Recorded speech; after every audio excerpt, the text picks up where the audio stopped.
From the ESPN zone in Anaheim, it's Up Close.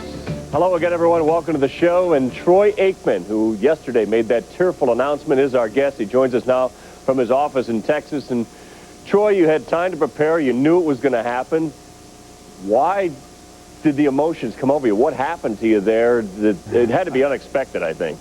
Well, to some degree, but I really felt going into it that it could be a tough announcement, that I could get emotional during that time, and it's a very difficult moment, and I think most every player that's been through it would agree that you feel a whole array of emotions when you're saying goodbye to something that you've been doing for so long and that you've loved for so much, and when you spend that kind of time and energy and doing it with some people that you really care about, and then walking away from that is hard. How do you prepare to make a retirement announcement to cap a career like yours? I'm sorry? How do you prepare for that? How do you, I mean, this is a big thing. We carried it on ESPN News. We had the whole press conference. It was a big deal nationwide.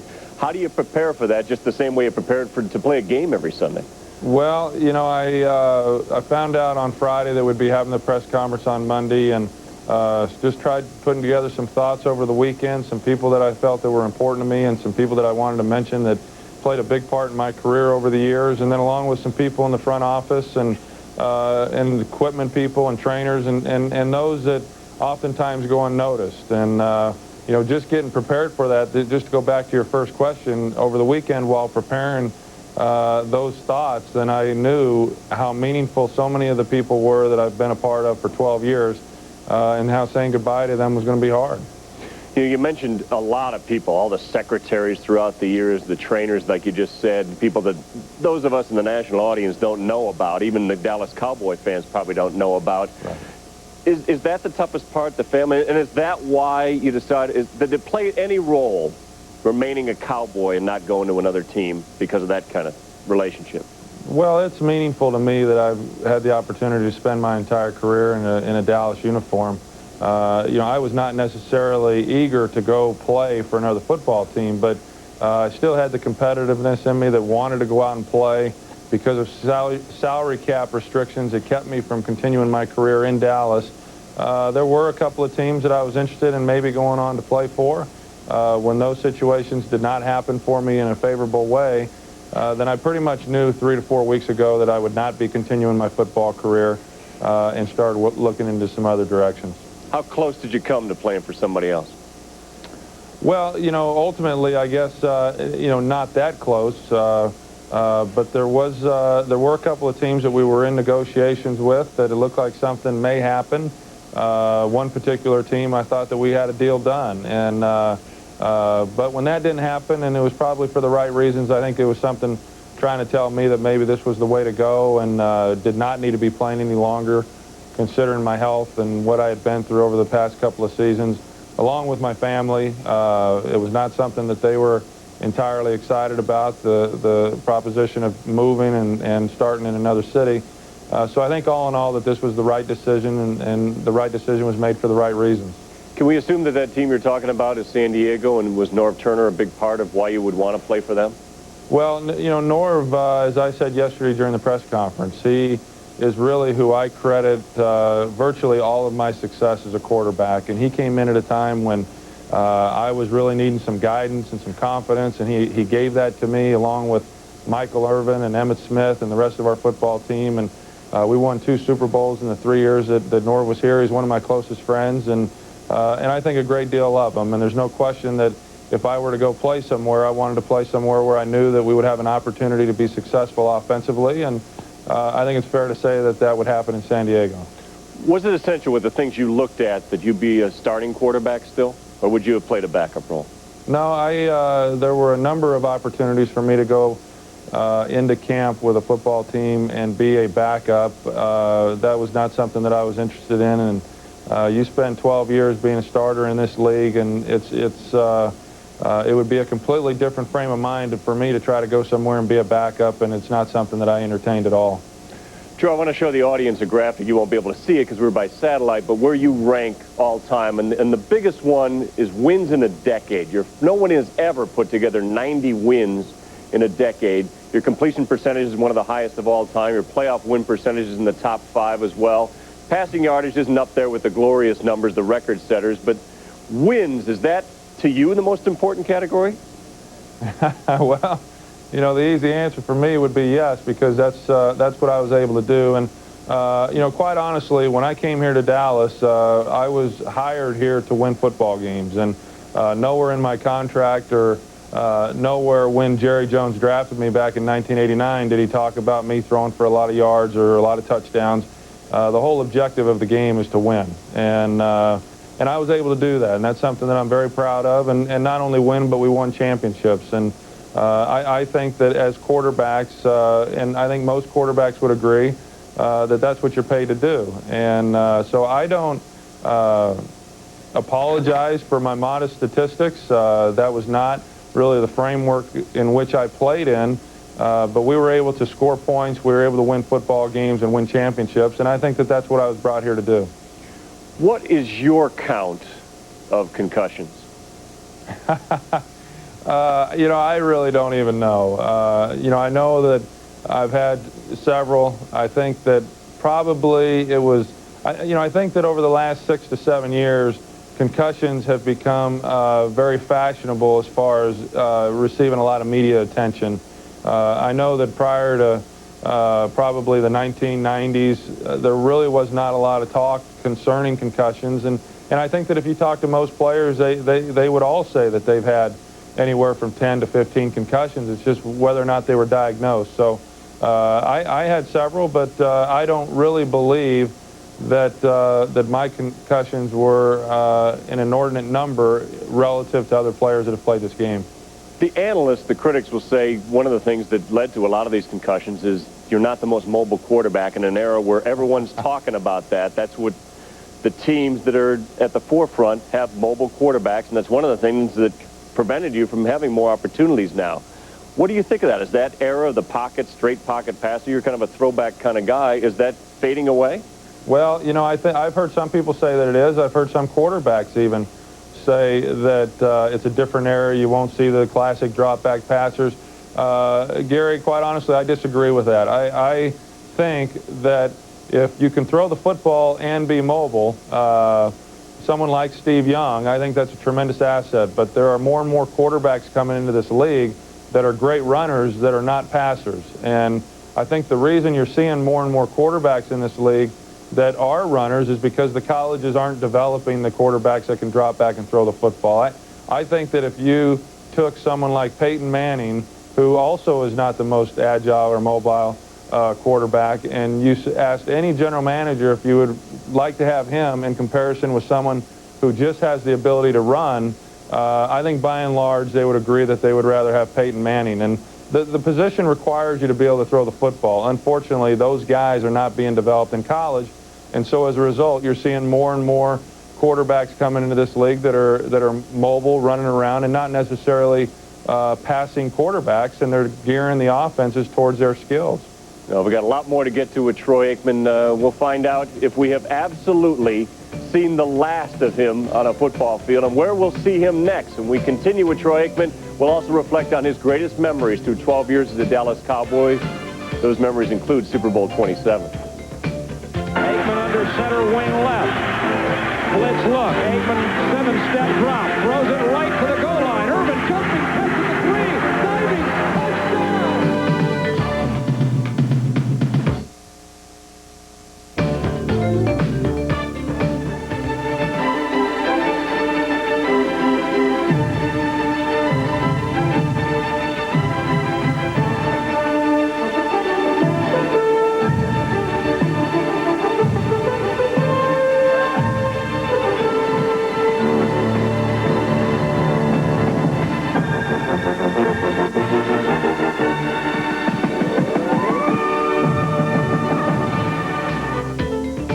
Just a little taste of the highlight reel of Troy Aikman. Now an up-closer look at our guests over the last 9 years.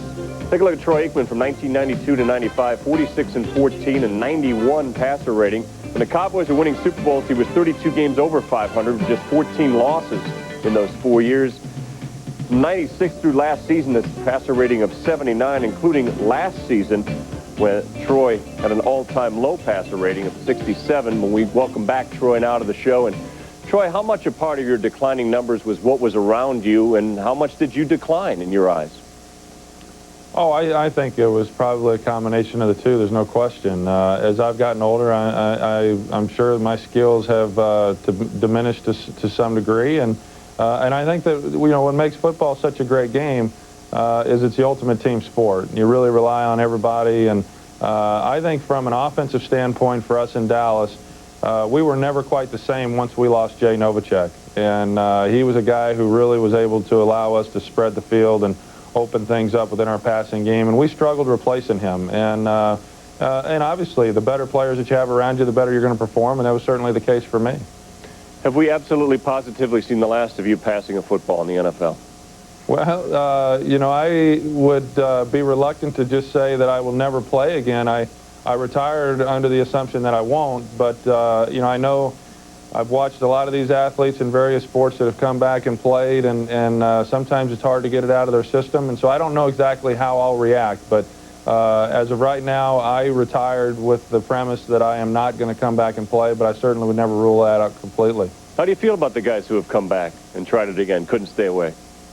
Well, I think for some of them it's worked out pretty well. When you think of someone like Michael Jordan or Mario Lemieux right now, and then for some other guys, it's maybe not been the best thing for them. But I think it's something that would have to be taken a real hard look. And again, it would be a lot like I went through in this decision. The situation would have to be right.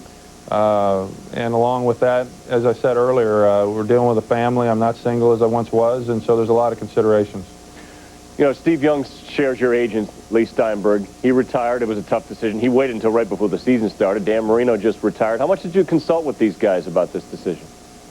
Well, I talked to a lot of different players, Roger Staubach being one of them. I happened to run into Danny a few weeks ago, visited with some various guys, and they all agreed on one thing, that it's hard. And you don't ever really know that this is the right time, because I think what has allowed all of us to be able to have the success that we've had is that we're very competitive people by nature. And so you never walk away from the game feeling like you can no longer perform at a high level. And so when you do decide to leave, unless it's a medical injury where you're just forced to leave, you always have those thoughts in the back of your mind that you could still do it and still do it with the best of them. And I certainly leave the game feeling the same way. Well, everyone thinks you're going to go into broadcasting, something you had a taste of. Let's give the audience a taste of you doing NFL Europe games before we talk about your broadcast future. The league's leading passer, Damian Craig of the Scottish Claymores in Detroit. He can beat you a lot of different ways. Well, he really can, and as you mentioned, he's the league leading passer, and he's able to sit back in the pocket. He really has shown an ability to make all the throws. He can beat you by throwing it deep. He can make the intermediate throws as well as the tough sideline passes. When that fails, he has shown that he can get out on the corner, scramble, run the bootlegs, and if all else fails, you've got to be careful about his ability to scramble and be dangerous. Joy, you talk about how competitive you are on the football field. How good a broadcaster do you think you're going to be?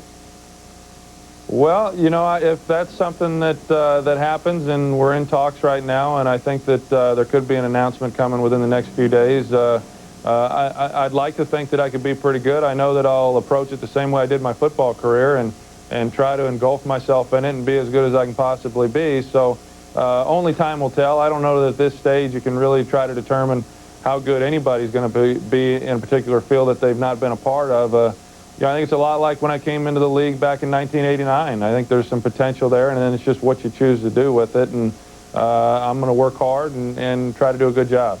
One of the interesting things is that Troy's so soft-spoken and plain-spoken when he's on the football field or talking about the NFL, but when he's in the broadcast booth, he showed a different side of himself, and he certainly showed a lot of emotion in his retirement announcement on Monday, especially when he talked about that man, Michael Irvin. We'll reflect on Michael next.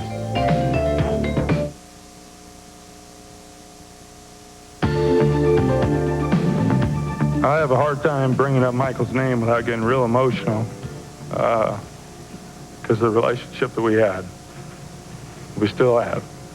And I've never been around a more unselfish player than Michael Irvin.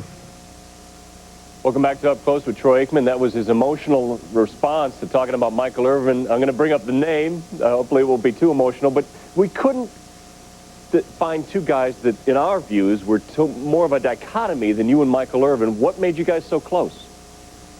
Well, you're right on the one hand that, you know, we're almost the antithesis of each other. But on the football field, I've got to tell you that Michael, as I said yesterday, was one of the most unselfish players that I've ever been a part of. And I think that as an opponent, if you were to hear me say that, you would never understand that. But Michael was a very intelligent football player. He's a hard-working player. We had no one on our football team over the 12 years that I've been here that worked harder than what Michael Irvin did. As I said yesterday as well, he ran every route in practice as though he was running a route in the Super Bowl.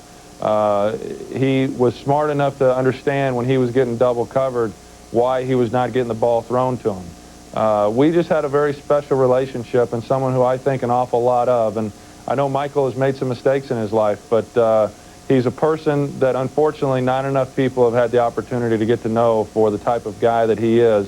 And I just appreciate the time spent with him and his work habits and his work ethic and his desire to win and all the things that I think are important for a football team and for a football player.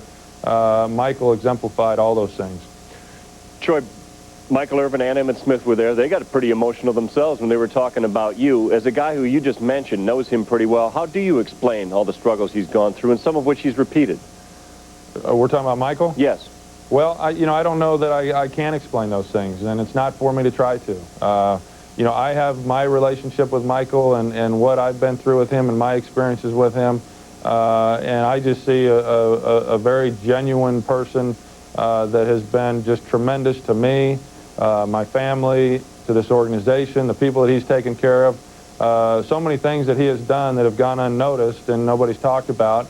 And there have been past discretions, there's no question. But, you know, I don't let that cloud the great things that I know that he does and the kind of person that I know he is deep down. Well, we got more to get to with Troy Aikman, so much to cover in a glorious 12-year career. When we come back, we'll take your ESPN.com questions and get Troy's reflections on the highlights from his 12 years with the Cowboys.